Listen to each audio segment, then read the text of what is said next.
Give it up for Michael Graham. Michael Graham. Michael Graham. Welcome, Mr. Michael Graham.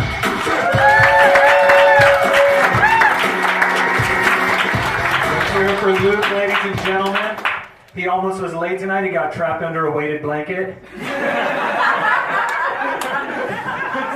My girlfriend, she's my fiance now. She actually recently has started being more vocal in the bedroom. She's been like, "Hey, Daddy, talk to me, Daddy. Say something to me, Daddy." So I always hit her with the, "Hey, you're up late."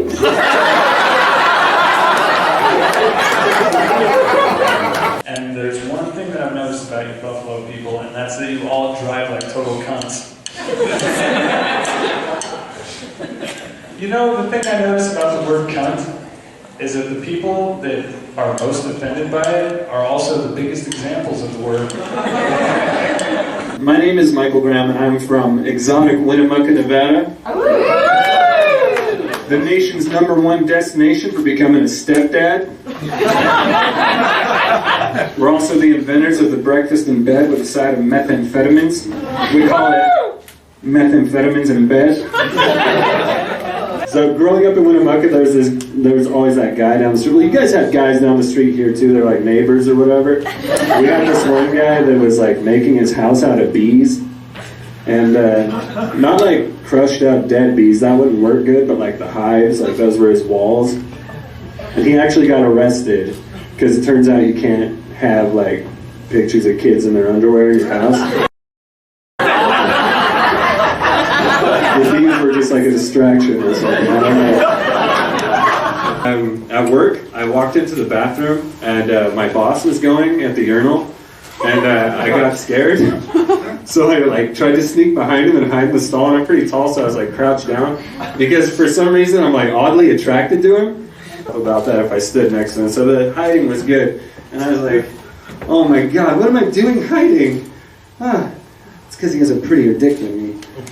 Undoubtedly. I didn't look, but undoubtedly. And then I was waiting, and I hear his stream start, and I was like, "Oh my God, that sounds like 100 years of erosion carving out the Grand Canyon, but in the time frame of taking a piss." Magical. I bet if you peed on somebody, they would get a concussion, like some sort of a superpowered R. Kelly. Then I hear the whoosh, flush. I was like, okay, he's leaving. And I hear the footsteps, and I also hear, "Thanks, Michael." And he kept going, and this whole time, I was thinking out loud.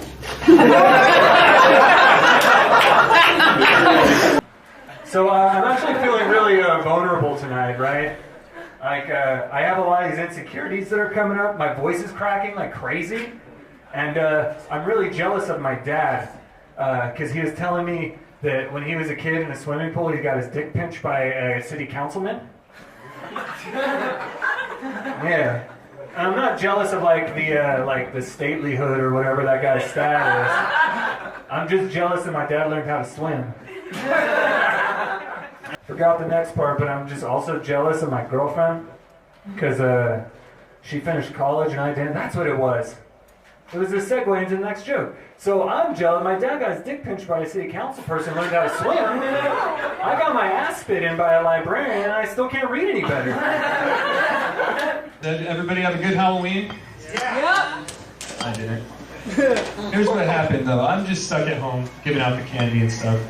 And we get some kids, you know, you get the little kids and then you get the bigger kids, and they don't even wear costumes anymore. And my friends are sitting on the couch and they're like, "Oh, pull a trick on him, man. Trick him." And I look at them and I'm like, "What do you want me to do, shake my dick at him or something?" Then I was thinking, a lot of people might think that's a treat. The trick would be getting them to suck it.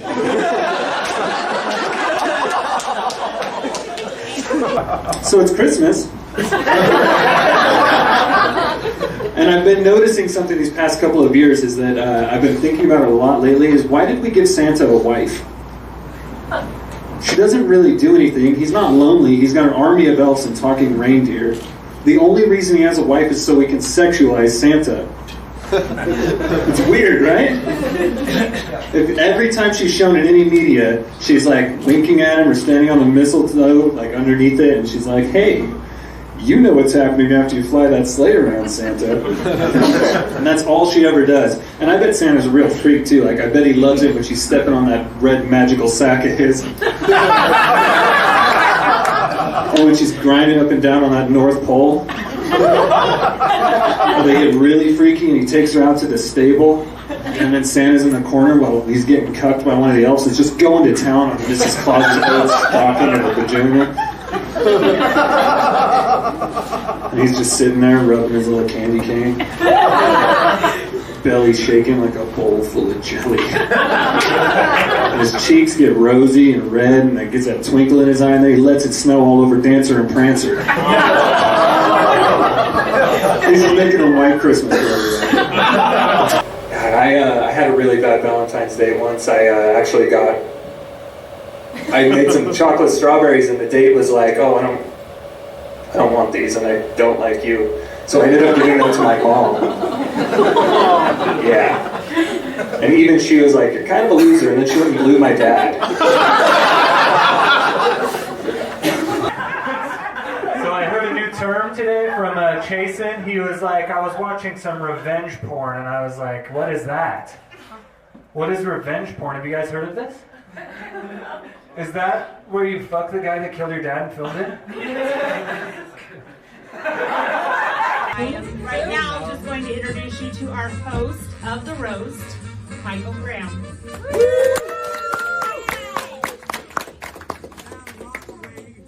Carson City, what's up? How's everybody doing? Peachy Keen, Jelly Beans. Peachy Keen, Jelly Bean, all right. I love how budget-friendly this family looks. What do you get when you come out in Carson? In Reno, you have to worry about people, barking at you from doing meth. Here, you just have to worry about where you're going to score your meth.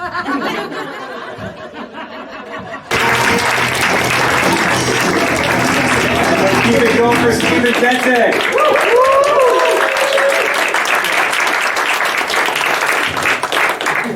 God, I like Steven, but he kind of looks like the financial backer for human trafficking.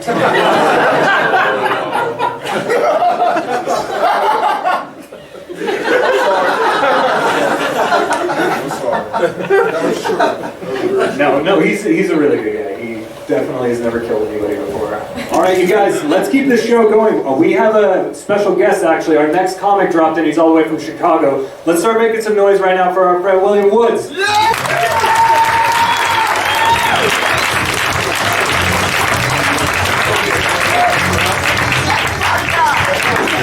guys, let's keep it going for my dude, Will Woods.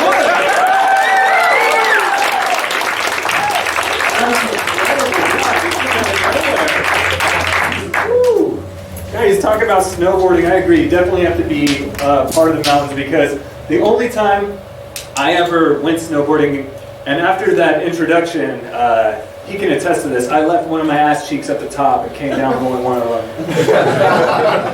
I'm still looking for it, so if you find it, it looks like a piece of bologna. All right, you guys ready to keep the show going? All right, our next comic is a very funny guy. He's been coming to all the open mics. He's starting to get good, too. So, and it says here that this guy used to take baths in the sink. Let's start making some noise right now for my friend Stephen Molman.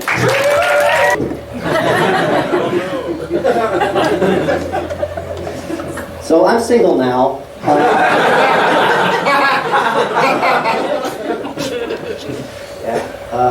Not because of that. Apparently I'm immature. Where did she get that idea?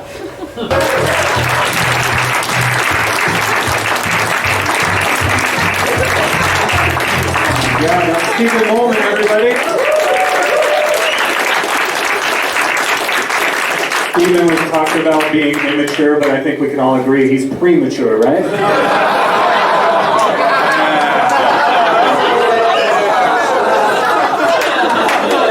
It's okay. Steven's actually a friend of mine. He's cool. I can say that stuff because I actually know how big of a dick that guy has. Like, his dick is so big it made his spine crooked, so... The first time I've ever seen Jacob do comedy, he was telling a joke about role-playing with his girlfriend, And I could tell instantly that the only role playing he's ever done is to roll over and press play on Pornhub.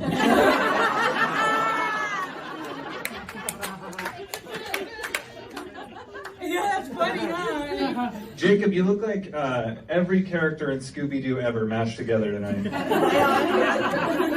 Yeah, he's funny, huh? You look like one of the Weasleys from Harry Potter, but like without any magic. We're gonna go ahead and we're gonna start bringing up your guys' acts one by one. Everybody's gonna do a few minutes because we really are here to celebrate Jacob's birthday, and he's really glad that everybody came out. On the website, it actually said that his past birthdays haven't gone so well, and so we're gonna show him a lot of love. And I imagine that means that in his last birthday party, he got fucked by the clown.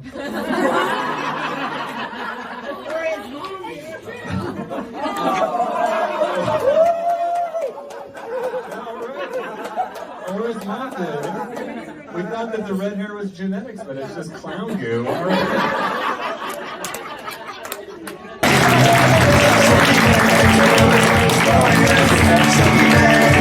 Let's keep it going for Vicky, everybody.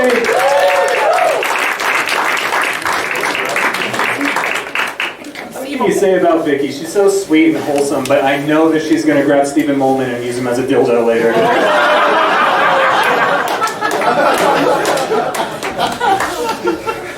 Oh God, I'm sorry. I felt bad for that one. Jesus. I'm sorry, guys. Yeah, that's not normally my shtick. If sex is a weapon, then my dick is a shit-seeking missile.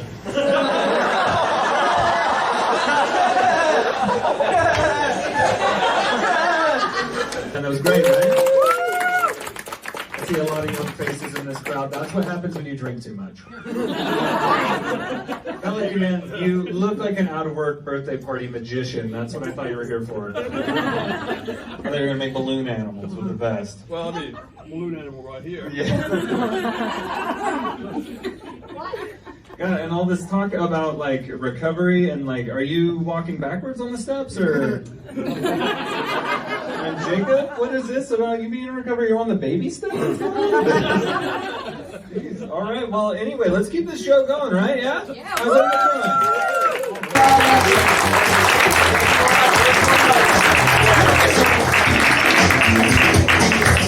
Amanda Jones, ladies and gentlemen.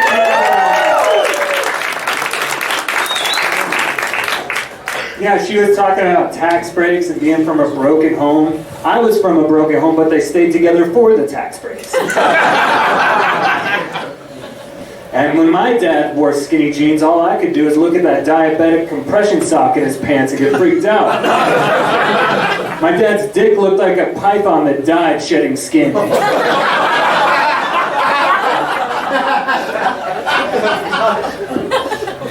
Do you have to be a dad to get a dick like that?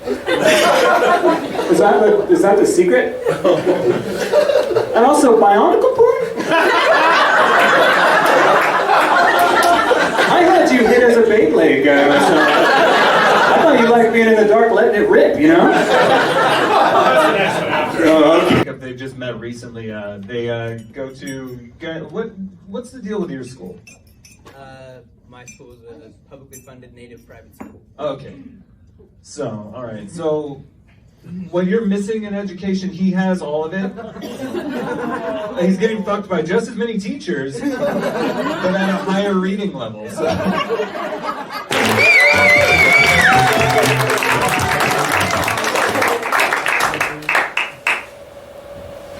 Are me and Dan just the same guy, but if I had a dad bod?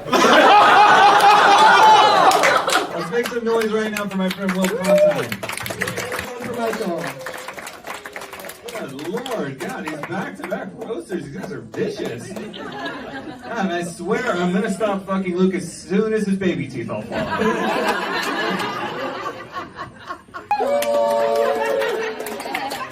And on my podcast, we have a segment called Do They Fuck? Where we take various characters in popular fiction and, debate whether or not they have a sex life. So I'm going to save us some time for next week's episode. This whole table? No. That includes me. This whole table is gonna fuck tonight.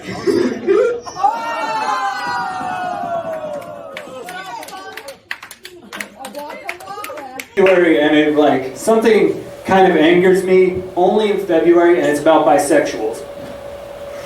They're the greediest people here. Why do they get multiple options of sex partners? And I ain't ever even seen a starfish before.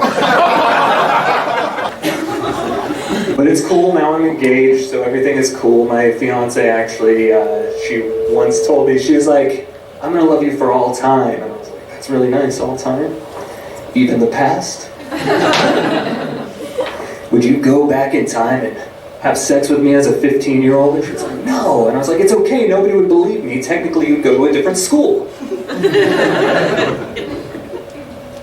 God, love is great. You know that you're in love when your fiance looks at you and says, I think you'd be really handsome in a wheelchair.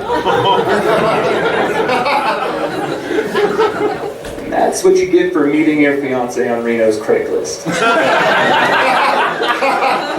That's where we're at. True, I am engaged to Emily's sister, so I actually didn't realize she was on the show, so any more bits I have about getting intimate, I will now censor. Thank you for your consideration. So, my fiance and I were having, this is hard, we were praying, right? My fiance and I were praying doggy style. And thank you guys for sitting in here with us. I don't have anything else. Thank you.